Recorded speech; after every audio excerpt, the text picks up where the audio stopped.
大家好，我是克夏佛教中心的夏金讲法师，是尊贵的赞图古仁波切的弟子。那我们结束了承诺仁波切生平传记承诺第2次的分享过后呢，这一期开始会跟大家分享慈悲战胜一切。这一本书之前有跟大家分享过，因为其实它的内容是非常关键，其实尤其是修行大颂是克切拉佛教中心仁波切为克切拉佛教中心所设定的我们的一个大方向，就是说这是我们想要达至的一个方向，所以我会在这里再度跟大家分享一下。那这本书呢，其实目前它主要的出版的是英文版，这是英文版的封面。那所以呢，我的分享方式会就是会给大家看一下英文的内容，那念了英文的内容呢，再跟大家解释它的中文的意思。那会以一个相当就是会循序渐进的方式来进行这个分享。那好，我们就先直接进入它的目录。这本书的目录，这本书其实是个蛮薄的一本书，不是很厚。那主要讲的是修心8颂，那8个颂。那目录呢，首先它分成就一个是由看书仁波切所写的一个序言，然后过后是仁波切本身所写的一首诗，接下去是内容介绍，然后分成3个部分。第一个部分呢讲的是出离心，那出离心就是要放弃自私的考量，那要怎么设定我们的发心和动机。那第二个部分呢，就是那个核心部分。核心部分讲的主要是慈悲，慈悲所讲的内容呢，都是修心8颂。那分别是，那如果大家有可能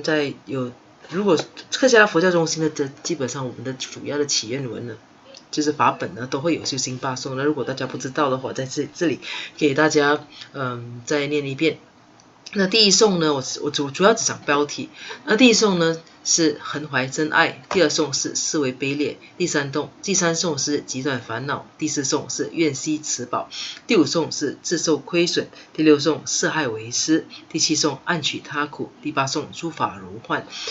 事实上，这修心8颂是虽然很短，但是如果认真去读的话，其实很多人在第一次就是读过这个修心8颂的时候，觉得这几乎是完全不太可能达至的目标。但是就我本人也是这个样子，但是在听了仁波切的解释过后，在读了这一本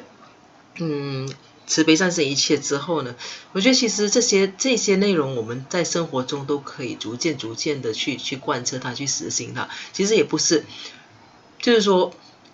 要一朝达成当然是不可能，但是逐渐的去落实去实践它的话，其实是绝对有可能的。那这整个呢就是菩提心，就是一个慈悲心的一个教诲。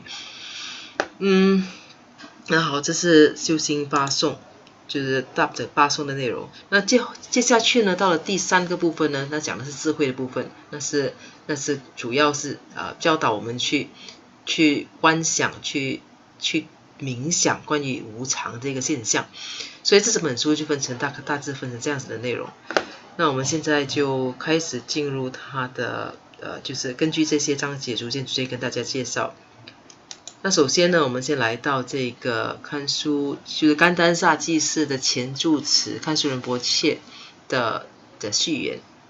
那我会跟大家念英文的部分，然后再给大家做一个中文的解释。Forward. By His Eminence Khenso Rinpoche, Abbot Emeritus of Ganden Satsé Monastery， 这个讲的意思就是说是尊贵的看书仁波切，甘丹萨济士的前住持尊贵的看书仁波切所写的序文。Here, we have a teacher with a remarkable ability to, having absorbed the traditional Tibetan Buddhist teachings thoroughly, present them in a way that speaks directly to the hearts of people across cultures, backgrounds, cities, and religion. Sam Rinpoche shows us in a profound, powerful, yet accessible, humorous, and even playful way that compassion and loving kindness are a most natural part of us. For a modern audience, this is just what is needed to enlighten the mind. His own personal dedication towards putting compassion into action Through his continued work with monastic communities and individuals around the world, lends much weight to the qualities he always teaches and encourages in his own students. 那这段说的是，仁波切呢，其实他结合了传统的西藏佛教的教诲，然后以一个新的方式，以一种崭新的方式、现代化的方式，跟各种文化背景、各种城市、各宗教的人进行交流，他拥有这样子的能力。所以说，赞助仁波切以一种幽默的，就是深入浅出的，甚至是一种轻松的的方式，就怎么说呢？就跟我们分享佛法。那说对于现代的群众来说呢，这是我们所需要的。所以仁波切将自己本身以自己本身的特色，以自己本身的特长，再加上他自己本身他的怎么说呢？他的决心，他对于想要弘扬佛法的一种，加上他本身想要弘扬佛法的一种愿望，他就以这种方式，把自愿的把佛陀的教诲就这样子带给了我们现代的弟子。The book contains Chandra Rinpoche's teachings on the 8 verses of thought transformation. They are the heart essence of Lord Buddha's teachings on compassion, condensed into 8 beautifully moving verses that cover the path from developing compassion to ultimate wisdom. From their simplicity unfold profound methods and qualities. Within their beauty lies the true meaning of spiritual practice and the secrets of enlightenment. These teachings lead us to a way of life that revolves entirely about compassion, in the beginning, the middle, and the end. This is most perfectly reflected in the deeply compassionate living examples of Tulku such as Sam Rinpoche. 那在这一段呢，他就说，就简单介绍说这本书的特色在什么地方。他说这本书呢，其实包含了仁波切赞图古仁波切关于修心八颂的教诲。他说修心八颂呢是佛陀的关于慈悲的教诲，那浓缩成短短的美丽的八个颂集，然后呢再带领我们走向了这智慧，就是究竟的智慧。那在这个简单的集颂里面呢，其实包含着非常非常深奥精深的方法和品质。那在这里呢，也包含了就是我们的佛法修行的合要和走向正悟的秘密。所以他讲这些教诲呢，是完全关于从开始到结束呢，都是关于慈悲的教诲。那其实就反映在像赞图古仁波切这样子的一个转世度古的身上。May everyone reading this book find lasting happiness, awakening their innate, everlasting compassionate nature, the very key to liberate itself. 那希望读到这本书的每一个人呢，都能够得到永恒的一种快乐，能够发掘内心潜在的就是潜在的无尽的一个慈悲。那因为呢，那才是我们解脱的一个真正的一个关键。那这是甘丹萨祭司前住持康苏仁波切的序言。那他对仁波切出版这本书呢，是感到非常喜悦的，非常非常随喜的。那这个给大家看到的，目前给大家看到的，这就是这一封信，这个序言的原文，这是以藏文书写的。那我们再把它翻译成英文。那来到这里，现在呢，这个是 Happy Suffering， 这个是仁波切本身的祈愿，就是在给这本书作为当成一个序言的一个祈愿。Happy Suffering, a prayer for travelers in this world by His Eminence Sam Rinpoche。他说这是快乐的痛苦者，由尊贵的赞图古仁波切回向给就是在这个世界给这个世界的旅者的一个祈愿文。那所谓的这个世界的旅者，指的就是众生，因为众生在这个轮回里来来去去的，一世又一世的，生生死死的，我们其实就是一个不停在旅行的一个旅者。那所以仁波切这一个短短的这一个回向和一个祈愿文呢，这是给这个旅者的，给这一个世界的旅者的祈愿文。Wherever I go or don't go, everything I do can become Dharma, because I do it with a Dharma motivation. Dharma motivation arises from compassion. Compassion arises from seeing so many beings suffer so much, not knowing why, not knowing what to do. To liberate the precious beings in the hells created by hatred, suffering unbearable pain, I go on this journey. To liberate the precious hungry ghosts, suffering the bottomless hunger and thirst of miserliness, I go on this journey.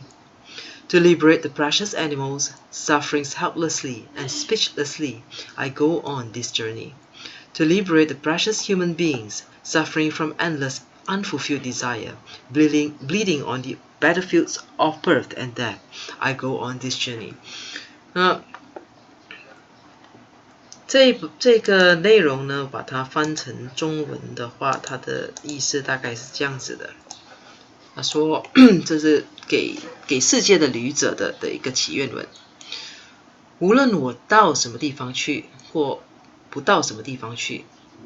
我所做的一切都将成为佛法，因为我秉持着佛法的动机在这么做。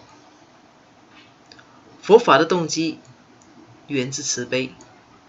慈悲源自看到许多众生受苦，而不知道为什么，也不知道该怎么做。为了救度因贪吝而投身而去，饥渴无助的对不起，这前面一段。为了救度因嗔怒而投身而去，受尽无数难忍之苦的地狱众生，我踏上这个旅程。为了救度因贪吝而投身而去，饥渴无助的恶鬼，我踏上了这个旅程。为了救度痛苦无助且无法言语的畜生道众生，我踏上了这个旅程。为了救度因无尽无法满足的欲望而不断在生死轮回的珍贵人道众生，我踏上这条路。那所以这个祈愿文呢，如果大家有认真在听的话，如果大家对六道众生也有少许认识的话呢，那就会看到这是一个很大的一个意愿。那而且呢，仁波切把六道众生主要是指的，这里主要针对的是三恶趣，就是三恶趣包括地狱、畜生和恶鬼道，再加上善趣里的人道众生。他把这四道的众生的怎么说呢？他们的之所以会投身在那一道的原因说了出来，也把各种的痛苦也说了出来。那仁波切说，他总结就是说，为什么他要走上这条路？为什么要走上弘扬佛法这条路？那走上这条路，其实就是因为要解救，要救度这一些在轮回中受苦却不知道该何去何从，却不知道为什么的众生。那佛法呢，其实主要就是要让我们，就是要帮我们解除这样子的迷惑。那众生之所以会轮回，也并不是因为自己本身想要这样子，或怎么并不是刻意的。那很多时候是因为无明，我们常说无明嘛，贪嗔痴。那因为无明，所以我们就在一种欲望的，尤其在人类吧，我们就在欲望的驱使下去做很多事情，那几乎是一种本能的反射。那就因为这样子，如果一辈子都没有接触佛法，一辈子都没有这种智慧的引导的话呢，我们就会不断重复在做。那当你在做的时候，就在不断的加强这种习性。那加强这种习性呢，就会做得更加频密，就加重那个幅度。那这样子呢，到了来世，我们一样，我们只会越来越糟糕，没有越来越好的。那当然，由于前世我们也许在一些特定的情况，一些偶然的机遇下，我们可能遇到了我们种下了佛法的种子，可能我们刚好遇到一些出家人跟我们讲一些佛法，我们刚好帮助了一些人，那我们也累积了一些善业和功德。那这些呢，在有一些时候就刚好让我们在有机会再度接触佛法。那所以当在接触佛法的时候，那我们才有机会去明白这些道理，那从而想要得到解脱。那所以其实这些就是很慈悲的这些出家人，这些慈悲的这些活佛们，他们很清楚知道，就是说众生要遇到佛法是很难得的事情，是很珍贵的事情，所以他们也会时时刻刻的做好准备，随时抓紧这个机会去跟众生，跟每一个人灌输佛法，而且要非常善巧，就是说他们知道这个机会其实是一次过稍纵即逝的，所以会在每一个机遇、每一种可能性的情况下，就让大家对佛法产生了兴趣，用很善巧的方式产生兴趣，那继而才能够愿意一步一步的走向这个自我解救的一个道路。那佛法讲的其实不外乎其实就是一种自己帮助自己解脱这个轮回的一个道路，摆脱这种痛苦不断的一个轮回。那所以这是张敦仁波切在这本书《慈悲战胜一切》的开头所写的一个祈愿文。那整个愿望呢，包括出这一本书呢，给这个法呢，其实就是为了能够希望受苦的众生能够摆脱这样子的一个轮回。那这个慈悲战胜一切，其实是其实仁波切的教诲都是他给的，怎么说呢？他当场给的一个开示，他给了开示过后呢，弟子们把它拍摄下来，再把它写成文稿，整理成书。那这本书也是一样的。那我们编成书过，仁波切再怎么说，有时候再写个序之类的。那这个就是我们要介绍的第二个内容。那好，那接下去呢，我们再继续开始进入他的这本书的引言 Introduction. Even a simpler prayer. Dhamma. Dhamma teaches us the ultimate method, the ultimate way of release from samsara.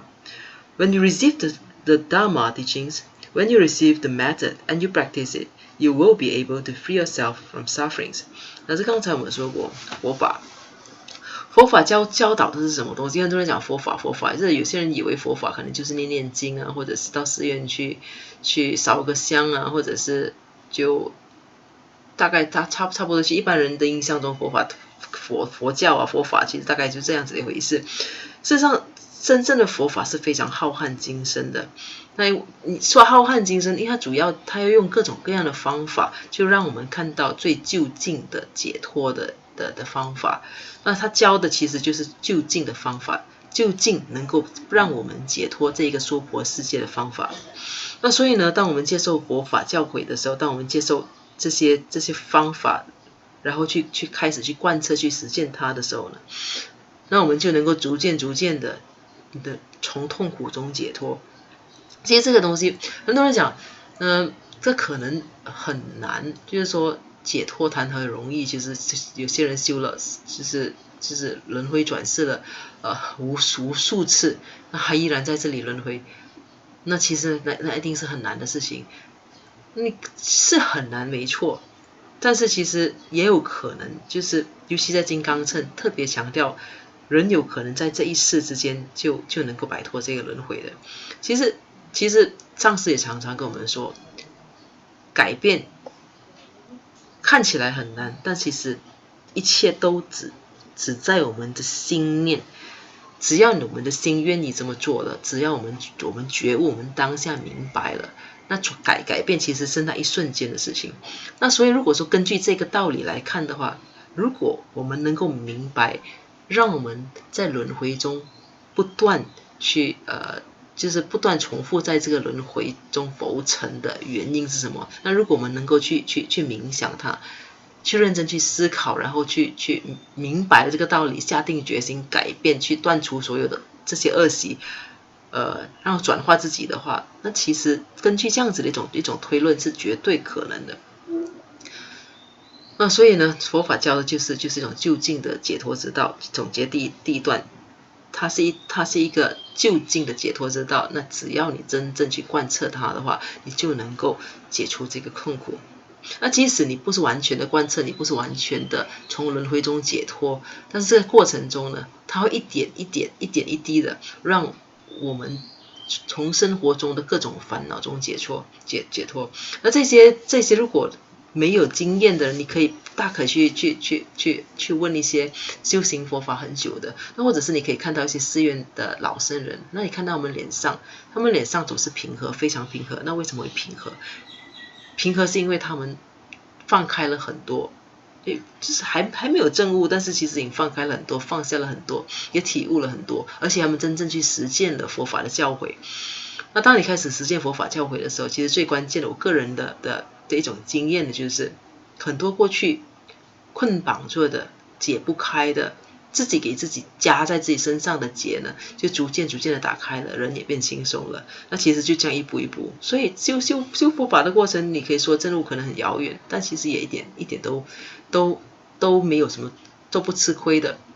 比如说你的人际关系会改善了，比如说你自己本身对自己放不开的东西，你放开了，其实在每一天每一个时间，你都会从中得到好处。所以这就是佛法。Just like a small seed planted in the ground can grow into a very large and very wonderful tree, providing fruit for many beings for a long time. Even a simple prayer invoking the blessings of the three jewels can bring tremendous result. 那这一段呢，他说，就像是一个种在地上的一个小小的种子，都有可能长成一棵非常巨大而茂密的树，能够提供给众人，给很多人提供丰硕的果实，很长的时间都能够这么做的话，那一个简单的一个祈愿呢，也必然能够，就是能够激发起来自三宝的加持，而且能够带来许多的好的成果。那这一段讲的是这个东西，还是说其实就是祈愿呢？它能够开启的力量，它能够给予的加持是非常巨大的，就好像一颗种子在树上，就是在地上的种子，它能够长成一颗茂密的果实丰硕的一个大树一样。而且佛法的这个效果呢，会是很持久的，会是很持久的。那一旦如果你明白了这个佛法的教诲，你开始去实践它，那个智慧就是你的。那如果你有了这个智慧呢，你再把它传给其他人的话呢，那这个东西就因此而开枝散叶。那讲的是这样子的意思。May all the great teachers and masters of all the religious traditions in the world, Islam, Christianity, Hinduism, Judaism, Buddhism, all the great masters and their disciples have long life, excellent health and happiness. May their houses of prayers and their good teachings grow and be able to benefit others. We also dedicate that His Holiness the 14th Dalai Lama of Tibet and all the great masters of the four lineages and their students have long life, health and excellence. May their precious enlightened prayers come to fruition. 那这个是一个祈愿，主要讲的就希望所有全世界呢，各个传承各种宗教背景的上师们，包括伊斯兰教，包括基督教，包括印度教，包括犹太教、佛教等等，那所有伟大的大师和他们弟子呢，都能够长寿，都能够拥有很好的健康以及快乐。那希望他们的祈愿，他们的良好的教诲呢，都能够茁壮成长，能够给众生带来福祉。那同样呢，也将这个祈愿回向给至尊14世教仁波切，以及所有的伟大的上师，就是4个传承的伟大上师，希望他们的弟子呢都能够长寿，能够健康。那希望所有的这些祈愿呢，都能够迎来就是丰收的一天。那这是一开始的这个祈愿的回向。那其实我们在佛法里面，就是在佛教中心我们日常的活动，每开始一个活动之前，或者是每一次的佛法分享之前，最重要其实我们就要设一个发心。其实就好像我们做人做事情，其实并不是无头苍蝇这样子一栽入，不知道自己的目的，不知道自己的方向，就一头就栽进去做。不是说这么做不会有成果，但是其实相比之下呢，如果是无头苍蝇盲目去做一件事情的话，那结果呢，其实你就是事倍功半的，是没有办法就是在短时间之内达到效果的。那如果说我们知道我们所做的一切到底是为了什么的话，那不止你会怎么说呢？你会事半功倍。那整个就是你对整件事情的了解呢，也会更加透彻。那因为你知道，比如说简单来讲，比如说你知道你是希望，比如说在做烘焙吧，做个面包吧，那你知道你希望你的面包是能够膨胀，能够发起的。那你在做的过程呢，你就会特别去观察那个酵母跟面粉的一个互动，它的反应和作用。那发酵的过程你会去观察，你不会单纯的就是盲目的就根据食谱上的时间就去完成整个过程。那因为如果说你知道你的目的是什么的话，那你会看，比如说你知道你的目标是让面包发酵，那面包发酵呢，它必须要有内部必须要有气孔。那如果说写食谱的人可能是在一个热带地方的人，那你可能在温带，可能在冬天，那的发酵的时间肯定是不一样。如果你完全不知道自己的目的，不知道自己要做些什么东西，不知道自己想要达至什么东西，就盲目的跟着食谱走的话，那很可能那个热带气候底下能够成功的食谱呢，来到温带的冬天呢，就完全不是那么回事了。那所以你知道你自己要做什么的话呢，在过程中你收获肯定是更加丰富的。那总结的内容呢，会是属于你自己的，那智慧也是你自己的，所以讲的就是这些东西。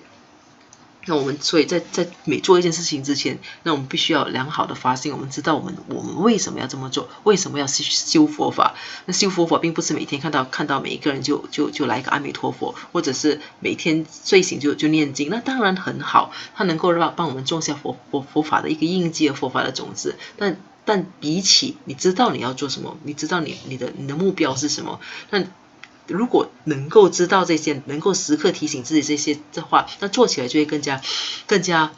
加有方向性，更加开心，更有成效。那所以这是一个动机。所以刚才仁波切所讲的这个呢，他一开始就是祈愿全球各地的上师，各个传承宗教背景的上师都能够长寿，弟子们也能够长寿，而且所有的这些美好的教诲呢，都能够开枝散叶。那为什么要开枝散叶呢？因为这些美好的教诲都能够让众生变得更加幸福快乐。那简单来讲就是这个。那接下去呢是the teachings。The teachings that I have the honor to give all of you, and I rejoice that you are able to receive, is called the 8 verses of my transformation. The 8 verses of thought transformation, the 8 verses of mind change.Whatever you like to call it, because there is no standard English translation. But it is 8 verses of 8 methods that we should follow as guidelines in our life to transform our mind, to become a person that is highly good for society and for the world. Before we actually learn about the 8 verses of my transformation, I would like to talk a little bit about motivation, independence on the 8 worldly concerns.That is very, very important. The 8 worldly concerns and how they would affect my motivation, how the motivation will affect the actions and its result. 那这一个呢，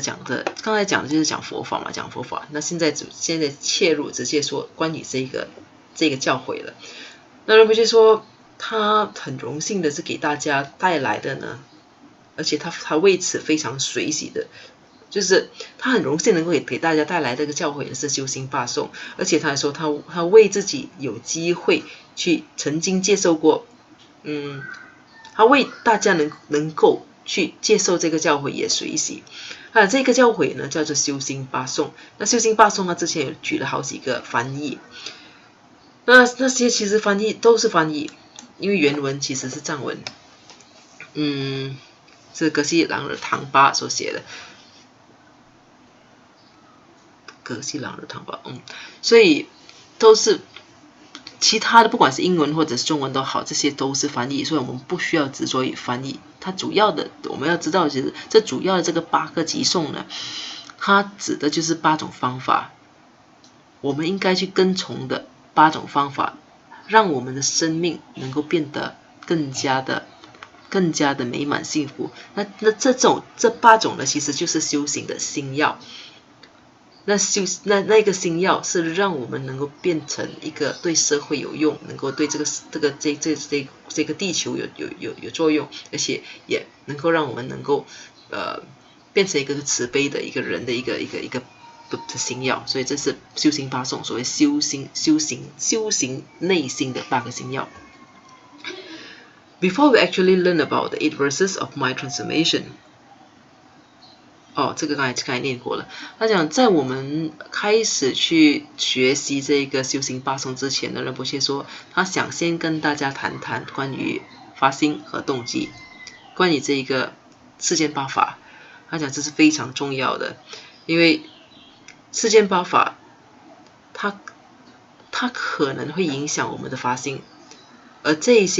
这个发心如果没有调整好的话呢，它将会如何去影响我们的行动以及它的成果。这个呢就是刚开始关于这修行8颂的一个介绍。那这个内容还有很多，我没有办法，我这次会慢慢的跟大家解释。不像上次其实就是念了英文呢，解释了中文。那这次我们会以一个比较深入的方式来就跟大家分享。那希望大家会听得更明白，更清楚一些。那我们总是在过程中不断的改进呢，希望大家跟我能够一起怎么说呢，就有耐心的，我们也一起慢慢的去分享和改进。那如果大家有什么意见，有什么建议，或者是觉得有什么需要改善的地方呢，那也希望大家能够提出来。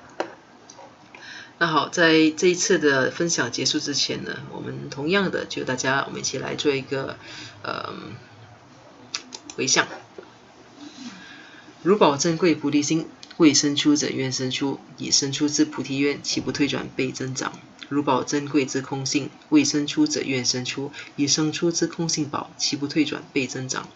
愿以此修与一切功德，利益所有众生诸法弘。显明至尊善慧名称师，所示佛法心要诸圣教。唯愿世世不离真上师，唯愿随时享有圣正法，并于地道功德圆满后，迅速证得金刚持果位。愿我趁此善根力，速即成就上师佛，一切众生尽无余，悉灵安置师佛地。愿以弘扬中喀巴法王正法理则记，直系障碍之征兆，一切顺缘悉圆满。我及他人之三世，一子相属二之意，祈愿善慧名称佛，教法永驻圣增长。愿昼吉祥夜吉祥，昼夜60恒吉祥，一切事中皆吉祥，唯愿三宝常摄受。至尊上师身受永稳固，妙善法业普及遍十方，善慧教法聚光照三域，众生未尽其请恒常住。那好，我们这次的分享到这里结束，我们下一次再见，谢谢大家。